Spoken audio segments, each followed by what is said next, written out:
Yes, everyone. I'm your soul brother, Talib, as you know, who's on the same platform with Angel Snuff Snuff 7 of Reality Temple Ministries.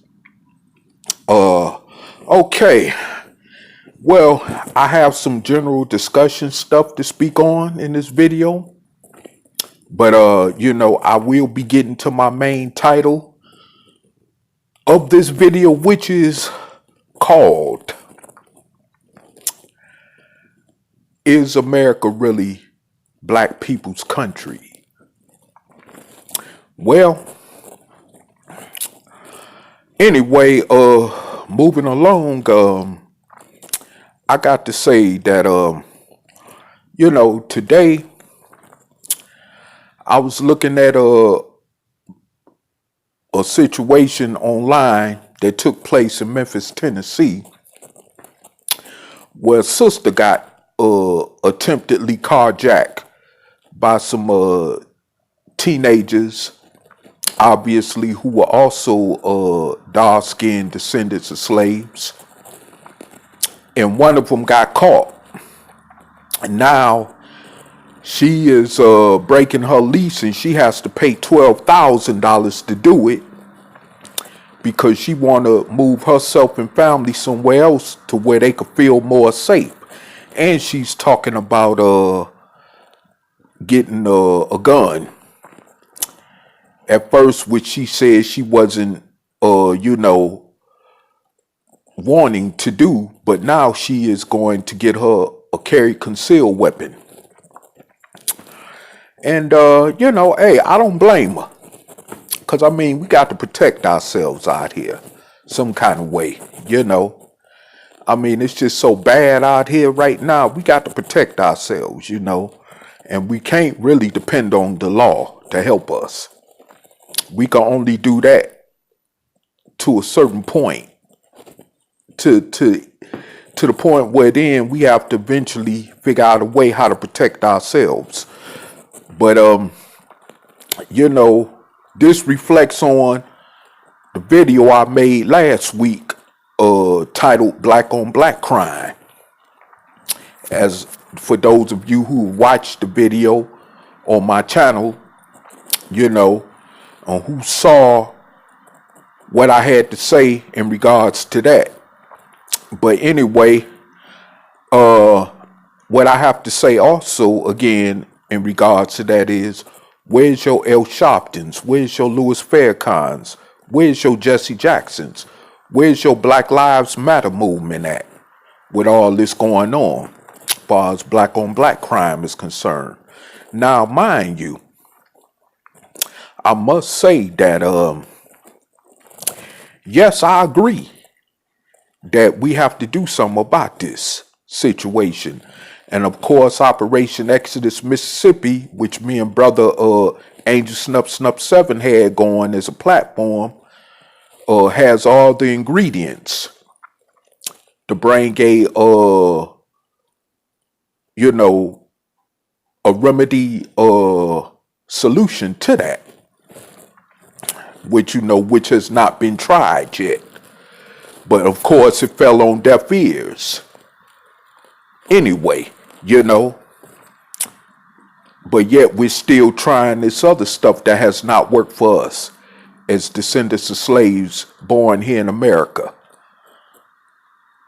going on 500 years, and yet when we bring something new to the table, it fall completely on deaf ears, So I guess this is the way that, black people in America want to keep existing.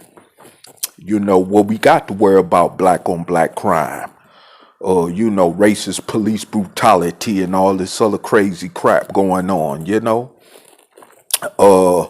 But anyway, like I said before, this is a problem that definitely needs to be addressed now. A while back, a few years ago, when I moved to where I'm currently living at now, I thought that all I would have to worry about is just the racism that's always been geared toward us as dark-skinned descendants of slaves in America. But however, I'm living in a place that's more populated with Caucasians than anybody else. And then at the same time, not only that I have to deal with the outright racism or covert racism that faces me every day when I walk out the door, but I have to deal with the same ignorant Negro type mentality that do exist around here, and it don't make it no better. So I mean, I go from winning, I can't go from winning to losing. So, I've come to a point of making a decision that once I'm done doing what I got to do in my present residential location, I will be relocating to another geographical area. And that means that, of course, I'm going to end up being back around mostly my own kind, who are dark-skinned descendants of slaves born in America. But I don't mind that, because right now, and the way that the politics is going in this country, of course, it'll be best if I am around most of my own kind. Because anything right now here in this country, in the United States of America, could erupt in terms of a race war, a so-called race war, however you want to put that, or, anything could erupt. Anarchy, or, major mass civil unrest, anything could erupt. So I'd rather be in a situation, once again, like I say, where I have to be around most of my own people. But I'm okay with that, because being in a situation like where I'm still currently at right now, it's not too cool.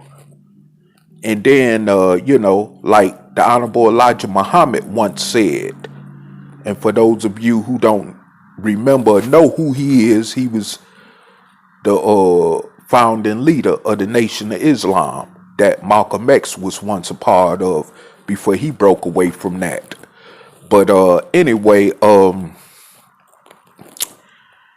he once said that basically it is not wise to be around big crowds of white people.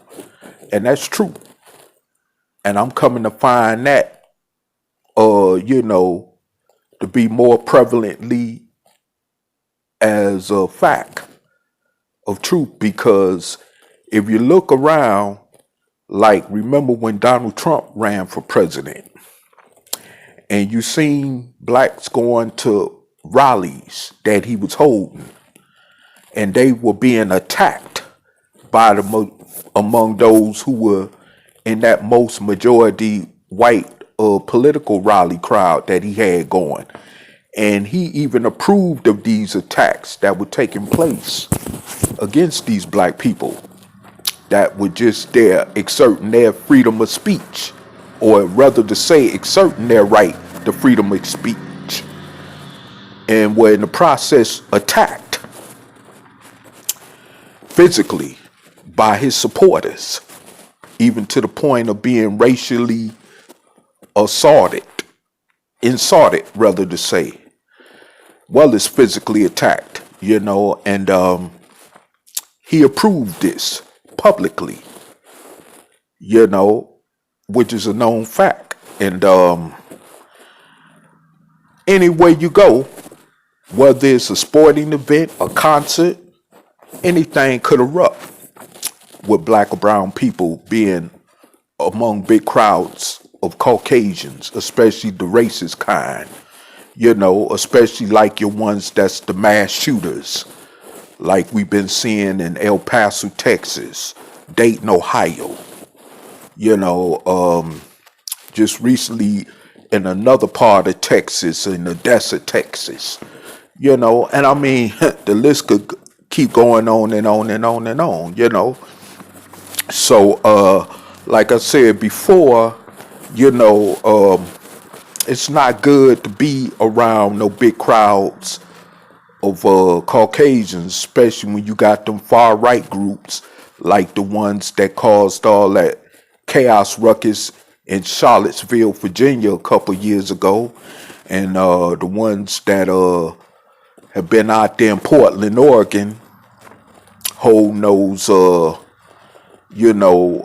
chaotic rallies, which has resulted in violence and stuff like that. You know, it don't it it's just not wise for a dark skinned descendant of a slave, especially, to be around those type of people, especially in those big type of crowds, and even in other situations, unfortunately, with the way our country is going right now. And so, that's just a signal that I'm sending out there to remind you that no matter where you go, as a dark-skinned descendant of a slave born in America, you are still a nigger. I must say that again, you're still a nigger. And I don't usually use that word because it's so degrading, but I'm just using that in reference as a fact to how we're viewed as a people in this country, and especially in these conservative Caucasian majority Republican states,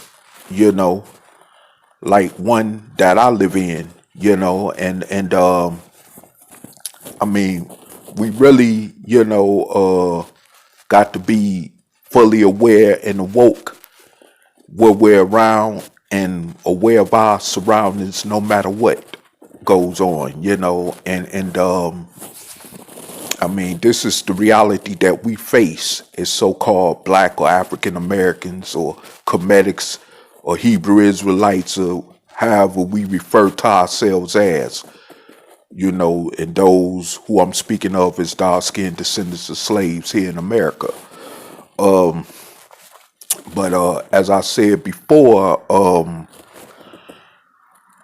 moving along to my main discussion, which I wanted to say. Oh, before I get to that, I want to bring up something else, a couple other things too. I've been making. I'm still in contact with family. I'm talking about real family members. And not getting off the subject because I mean this is a problem too that plagues us as dark-skinned descendants of slaves. We definitely do not have a strong family foundation as a people.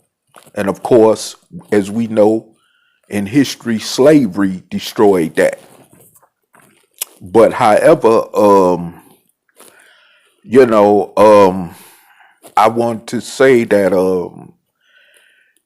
dealing with that situation, I'll come to realize that,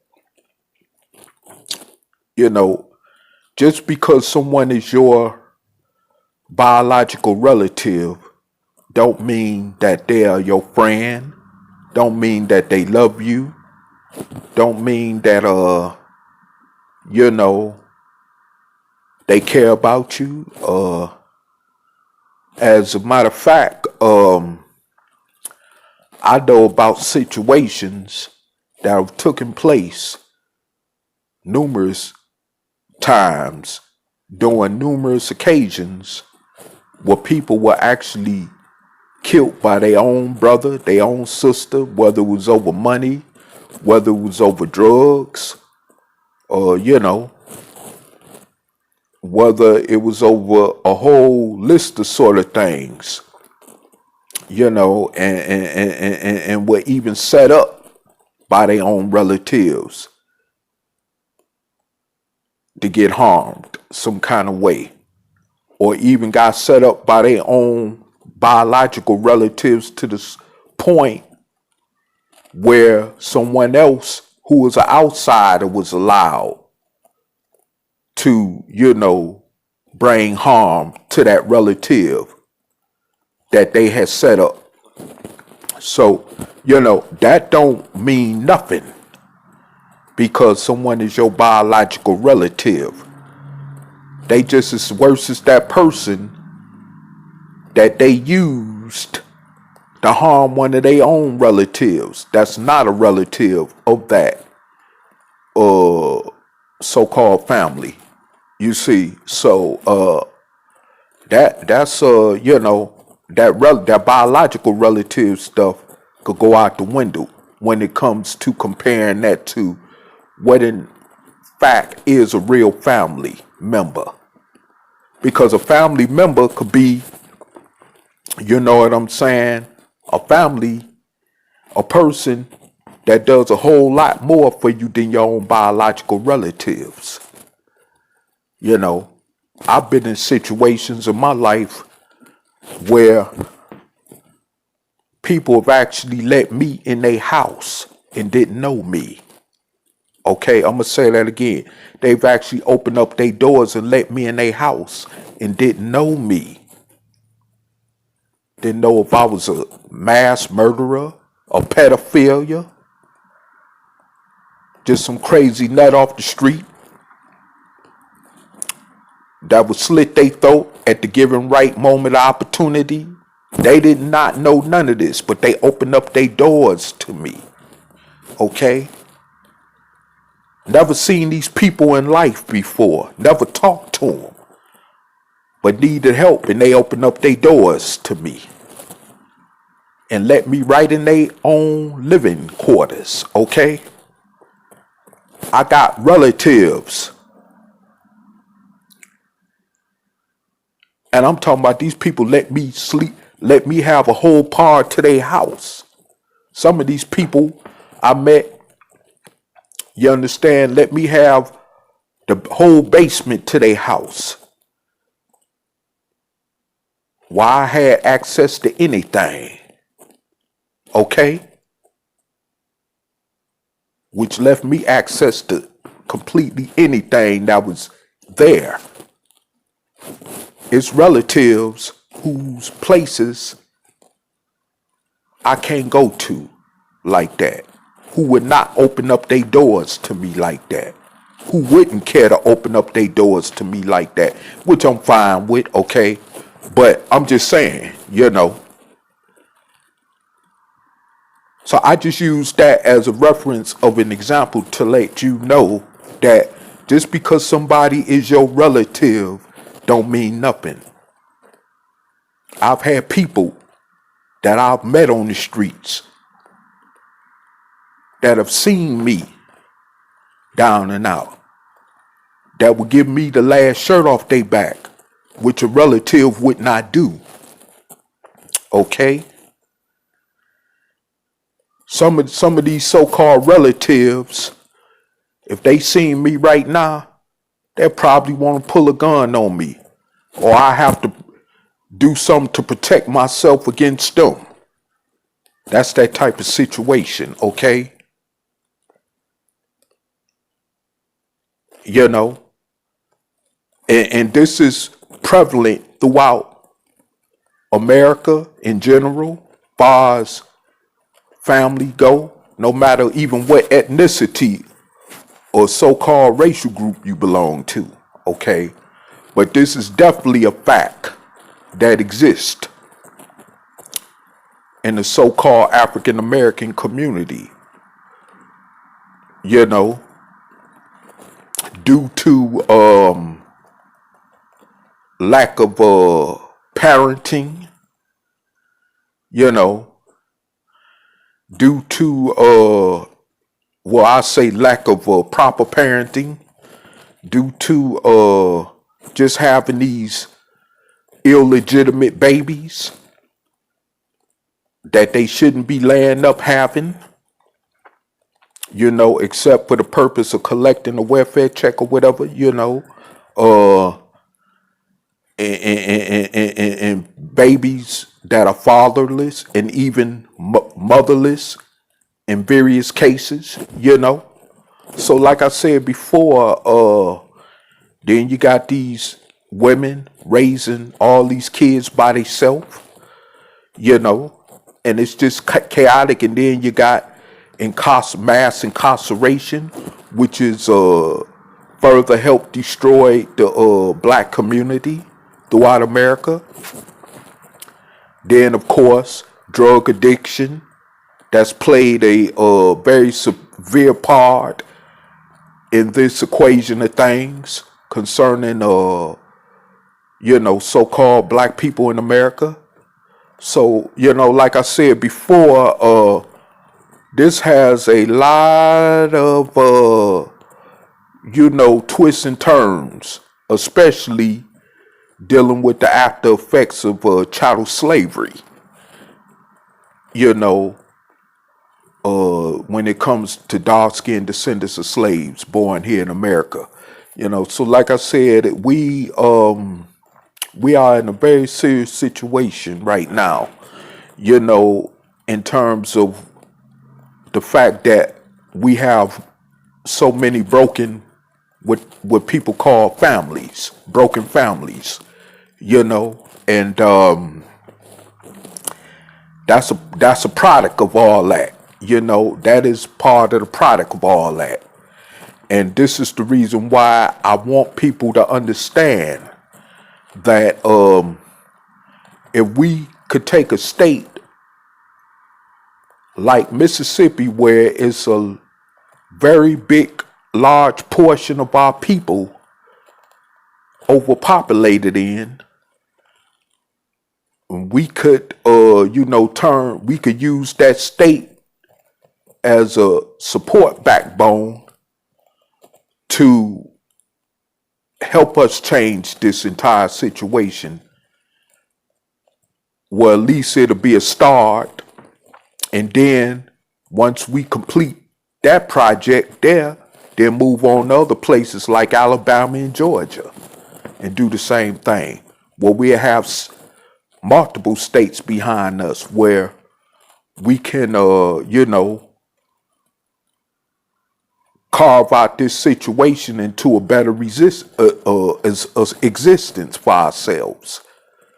And like I said, it has the right antidote to this problem, but except because we have many of our people who don't agree with this when it's never been tried,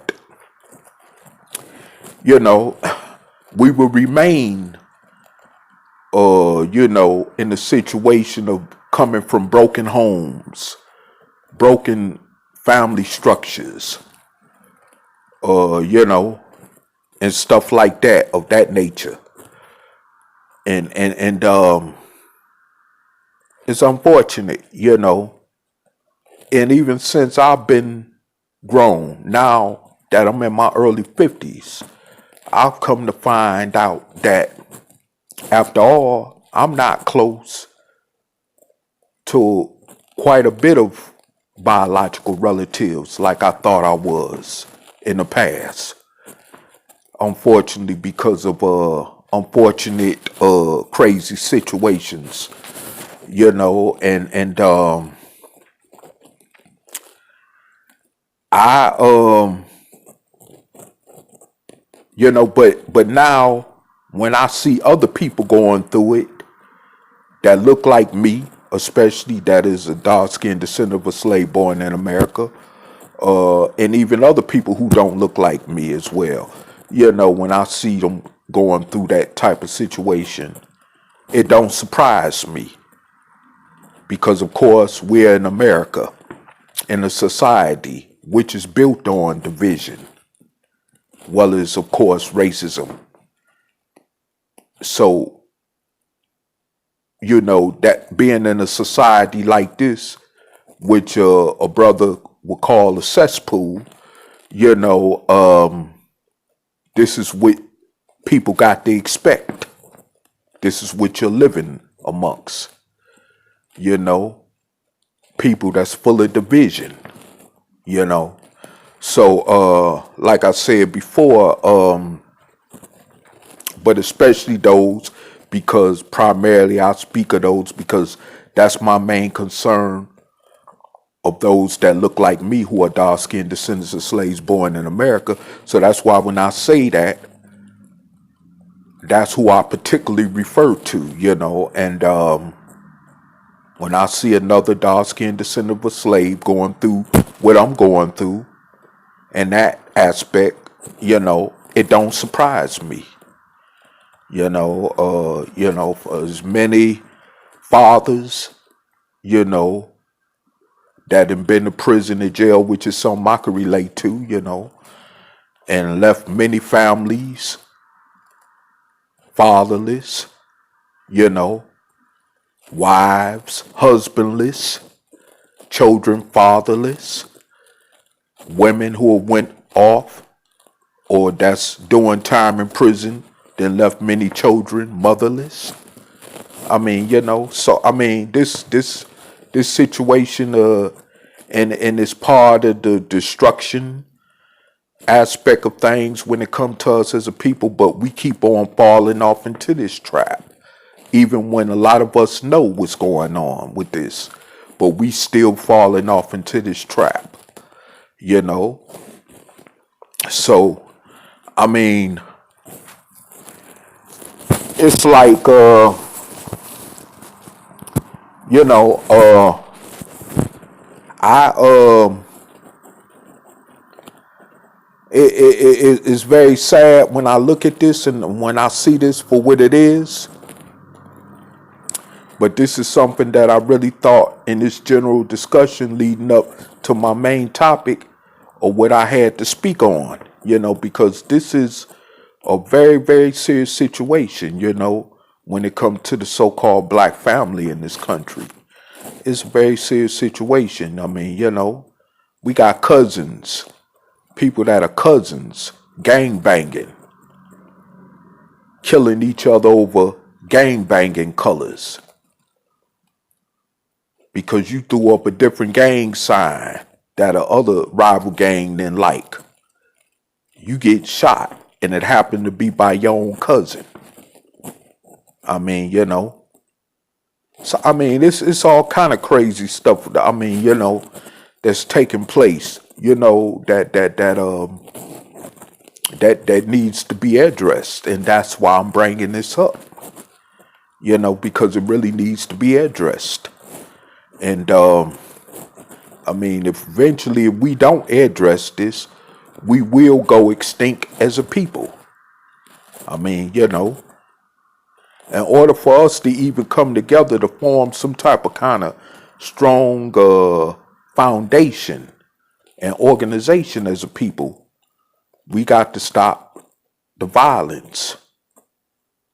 Disrespect among each other and violence is among the number one reasons why we can't never come together as a people to do something worthwhile that will benefit us rightfully as a mass, as a people, because of all this self-hatred and violence toward each other going on, and this other division that's conflictionally keeping us divided from being able to come together. So I mean, this is just what's happening. And we don't got Black Lives Matter talking about this on a wide scale, massive basis. Of course, we don't got the Nation of Islam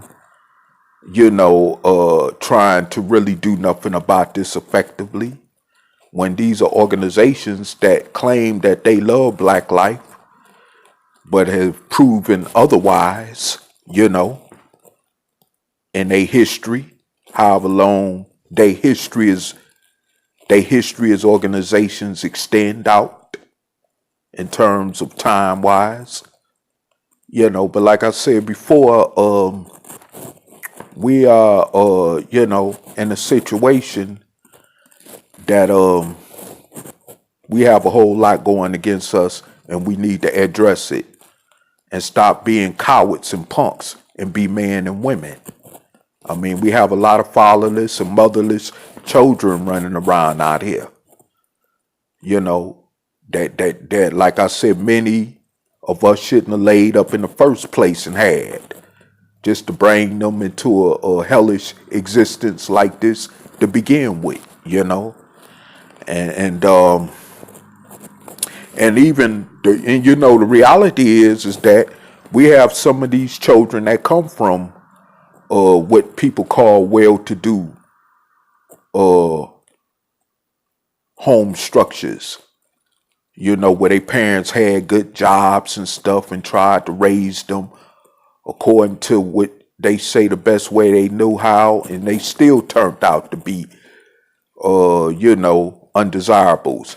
But like I say, this is the type of society we're living in, because this type of society was built on breeding these type of elements, which is why me and brother Talik, aka Angel Snup Snup 7, came up, with this idea about Operation Exodus Mississippi in the first place, which will combat this type of situation that we face as a people every day, So, like I said before, we really need to understand and realize this is what we're dealing with.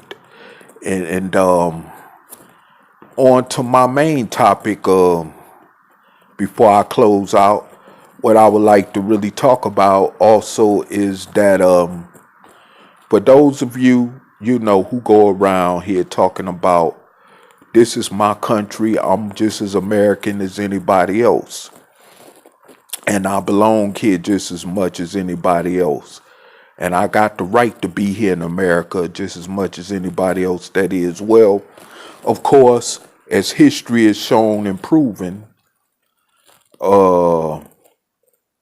that has been contradicted very much so, to the point that in fact we still got Caucasians, especially the racist Caucasians, that's telling descendants of slaves to go back to Africa, a place that, first of all, we never even been to.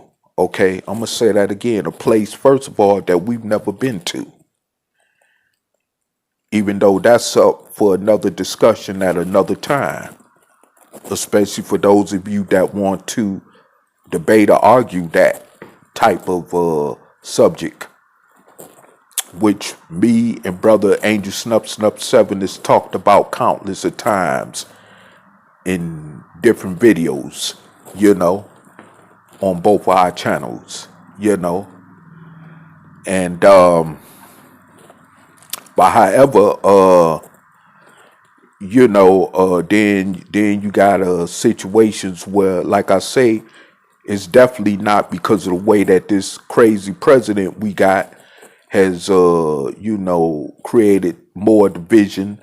It's definitely not safe for us as black people to go around big crowds of Caucasians in the event of what might happen to us, or how the situation might turn out for the worse, and then we can't even move certain places, because we still got crosses burning in front of our houses, or racist graffiti sprayed on our houses, even if we're multi-millionaire celebrities like a LeBron James, who got white supremacist graffiti sprayed on his mansion in LA, California, where he played basketball and lives at, So, I mean, this is the type of stuff that we still got to deal with, In certain towns and cities and counties, we can't even go and live. Although, yeah, they say we could go anywhere in America, but we're still met with racial hostility because of our color of skin, And this is just a fact of life, as far as being a dark-skinned descendant of a slave born here in America. So, to sit up and say that we belong, well, actually, as far as especially the races is concerned, we don't belong. And they've demonstrated this over and over countless of times, through all just looking at through looking at the lynchings, the gerrymandering, racist voting laws that they got put in place for us, you know, the illegal mass incarceration of many of us as dark-skinned descendants of slaves born in America compared to those more who are Caucasian that are committing just as many crimes as those of us that are dark-skinned descendants of slaves born in America that get accused of every day in this country, And then, you want to sit up and say that, if we don't like it here, then get the hell out, and this type of crap. When we exercise our supposed right to freedom of speech to speak out against injustices such as that I'm speaking about, and we even then get called racist or something like the Caucasian would use is called playing a race card and all this other crap, when in fact most of the time we're telling the truth about our situation when it comes to racism, racial police brutality, other racial brutality brought against us every day in this country as a people. We ain't. It's like it's getting to the point we ain't even got a right to speak out on that. So you want to say that this is our country, our ancestors built this country. Well, our ancestors did not own no land in this country. Our ancestors did not make no governing laws that even the Caucasian got to respect. Okay? Our ancestors did not own the share of land or wealth in this country. And if they did, the Caucasian found all kind of ways to take it back from them. Okay? So, like I said before, to sit up and this is the same thing that's still happening to us today. We wasn't even given the 40 acres and mule that we was promised. Okay?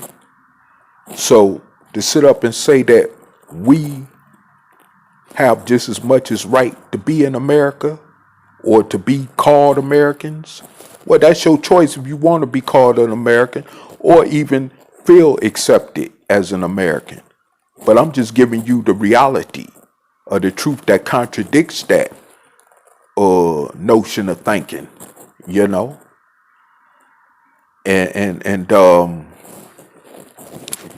it is what it is.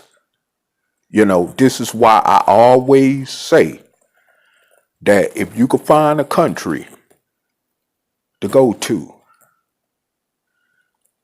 where you feel like you'll be treated more like a human being, then hey, do so.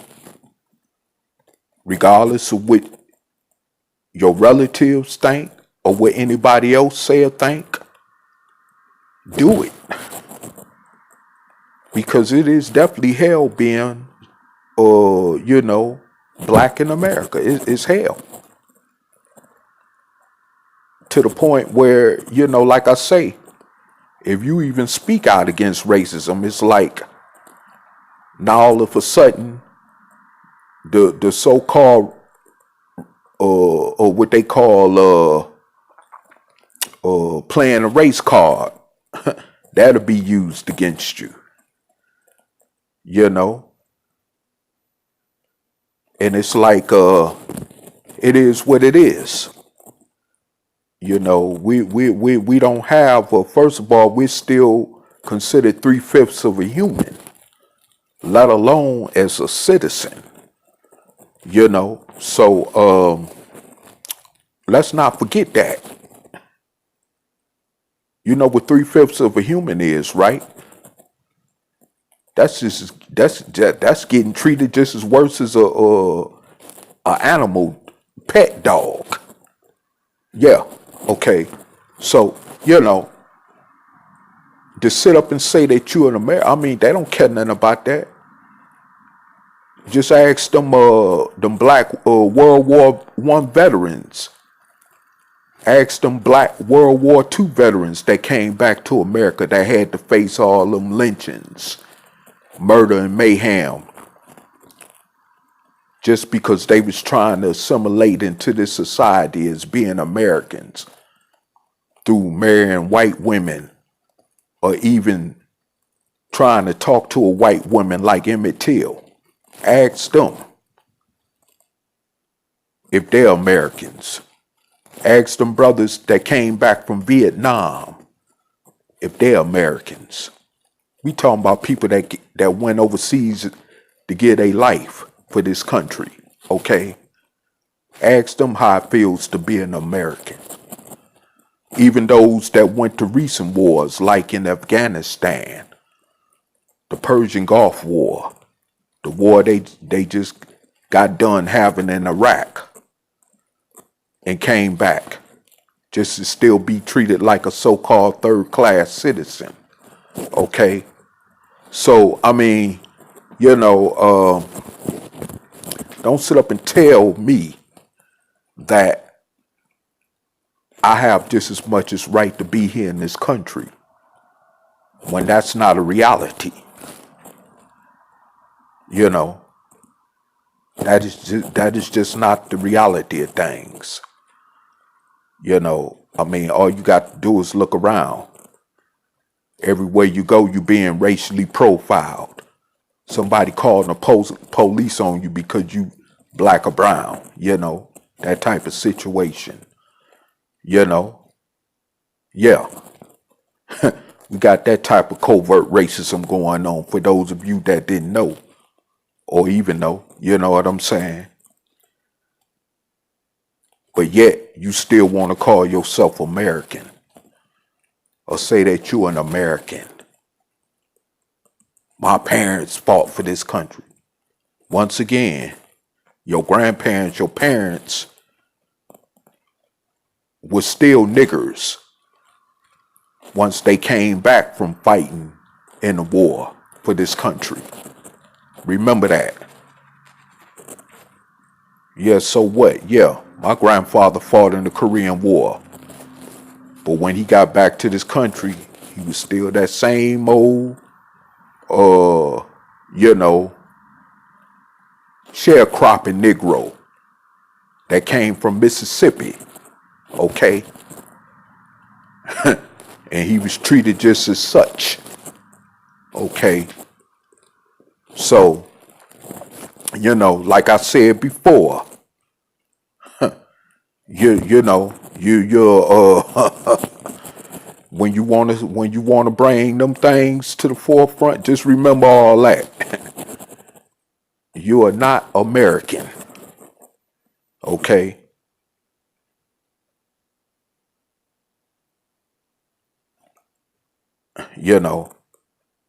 I had a step grandfather. I don't even know if he's still alive. But I remember hearing that he had to leave Birmingham, Alabama to escape to Detroit because some white man told him that he better not never be seen in Birmingham, Alabama no more because he was trying to court one of his daughters. He was trying to court this Caucasian's daughter. And as a result, he was told if he still wanted to stay alive, that he needed to leave Alabama. Well, of course, he left Alabama, and far as I know, he never stepped foot back in Alabama.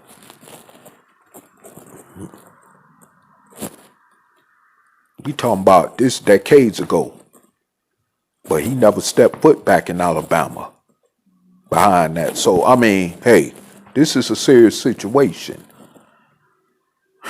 You know, you want to sit up here, and I mean, and still live in this fantasy world like you free. You're not free. Being black in this country, you're not free. That's an illusion that was given to you when they so-called freed the Negro slave in 1865. But you forgot about the 13th Amendment clause. Go back and read it. We're still slaves, after all. I mean, but like I said before, we one thing I could say is that the difference between us and our ancestors, like the Harriet Tubmans, the Sojourner Truths, the Frederick Douglass, who was back in that time of chattel slavery, during the period of our ancestral history as dark-skinned descendants of slaves here in this country, at least our ancestors understood that they wasn't free. That's the difference between them and us now. We think we're free. And that's one of our biggest problems, is that we think we're free. And this is why we still catching the hell that we're catching. Because we think we're free. And don't understand that we're not free. Even during recent times, in the past, other ancestors like Dr. Martin Luther King Jr. and Malcolm X understood that we really wasn't free. That's why they tried to that's why they had to give their lives the way that they did when their lives was taken away from here, because they knew that we still was not free as a people, But yet we're still in this fantasy, running around, thinking that we're free. We're not free. They got laws still specifically set up, like these so-called crime reform bills, like the one that was signed during the 90s when Bill Clinton was president. And matter of fact, the author of that bill, by the way, was Joe Biden, your favorite Democratic presidential candidate for 2020. Okay, I just wanted to throw that out there for those of you that vote Democrat. Okay, yes, he was the main one that signed that bill, and has not apologized for it, nor has acknowledged the wrongdoing behind him signing that bill that destroyed thousands upon thousands of people's lives, as well as people's families, behind the stroke of the pen of that signing of that bill. Okay. And like I said,